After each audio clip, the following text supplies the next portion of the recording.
গ্রেফতার হওয়ার পর থেকে তৌহিদ আফ্রিদির থোলের বেড়াল বেরিয়ে আসছে।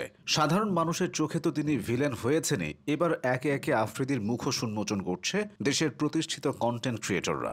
কন্টেন্ট ক্রিয়েটর প্রত্যয় হিরণ এবং সায়েম শাহরিয়ার তৌহিদ আফ্রিদির গ্রেফতার নিয়ে প্রতিক্রিয়া জানিয়েছেন। অতীতে তাদের সাথে করা অন্যায়ের কথাও তুলে ধরেছেন। এর আগে কণ্ঠশিল্পী তাশরিফ খান এবং ইউটিউবার RS ফাহিমরাও তৌহিদ আফ্রিদির ব্যাপারে গুরুতর অভিযোগ করেছিলেন। কি হয়েছিল তাদের সঙ্গে, আর তৌহিদ আফ্রিদি বা কিভাবে এতে জড়িত, বিস্তারিত জেনে নেওয়া যাক। বছর দুয়েক আগে ভিডিও ও নাটক প্রচারণার অভিযোগে তরুণ ইউটিউবার প্রত্যয় হিরণ এবং তার দুই সহযোগীকে গ্রেফতার করেছিল ডিবি পুলিশ।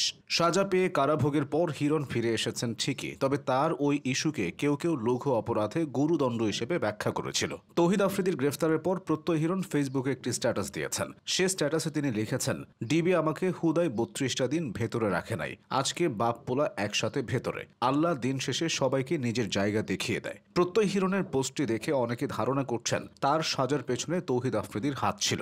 তৌহিদ আফ্রিদির বিরুদ্ধে সবচেয়ে বড় অভিযোগটা করেছেন content creator Sayem Shahriar. 25 August দুপুরে ফেসবুকে একটি ভিডিও বার্তা প্রকাশ করেন সায়েম। সে ভিডিওতে তিনি আফ্রিদির নানা অপকর্মের কথা জানান। সায়েমের অভিযোগ, 2.5 বছর আগে আফ্রিদিকে নিয়ে কন্টেন্ট বানানোয় ডিবি অফিসে ডেকে নিয়ে ঘন্টার পর ঘন্টা তাকে প্রহার করা হয়, হাত পা চোখ বেঁধে চালিয়ে মাফ চাইতে বাধ্য করা হয়। পুরোটা সময় ভিডিও কলে যুক্ত ছিলেন আফ্রিদি। ভিডিওতে সংশয় প্রকাশ করে সায়েম বলেন, দেশে যে দলই ক্ষমতায় আসুক না কেন, আফ্রিদির ক্ষমতা কখনো কমবে না, ওর ক্ষমতা আগের মতোই থাকবে। তৌহিদ আফ্রিদির হাত থেকে রেহাই পায়নি কণ্ঠশিল্পী তাশরিফ খান এবং ইউটিউবার RS ফাহিমের মতো নামকরা সেলিব্রিটিরাও। তৌহিদ আফ্রিদি ও সোলাইমান সুখন হাসিনা সরকারকে মদদ দেওয়ার ক্যাম্পেইনে জড়িত ছিল বলে অভিযোগ আছে। এ ব্যাপারে কথা বলেছিল তাশরিফ খান এবং RS ফাহিম। তাদের অভিযোগ ছিল, জুলাইতে যখন সরকার সব চেষ্টা করেও আন্দোলন দমাতে ব্যর্থ হয়, তখনই কন্টেন্ট ক্রিয়েটরদের টার্গেট করে উপরের মহল। যাদেরকে ছাত্ররা ফলো করে তাদেরকে দিয়ে একটি ভিডিও বানানোর পরিকল্পনা করানো হয়। সেখানে তাদেরকে বলতে বাধ্য করা হবে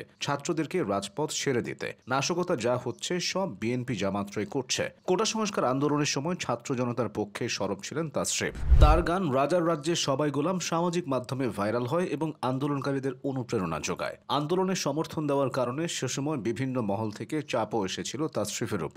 এক ফেসবুক পোস্টে কারোর নাম না নিয়েই সেসব কথা শেয়ার করেছিলেন তিনি। নাম না বললেও তখন নেটিজেনদের একাংশ ধারণা করছিলেন ওই সিনিয়র ইনফ্লুয়েন্সার ছিল সোলাইমান সুখন। ওই ক্যাম্পেইনে সোলাইমান সুখনের সাথে তৌহিদ আফ্রিদির নামটাও এসেছিল।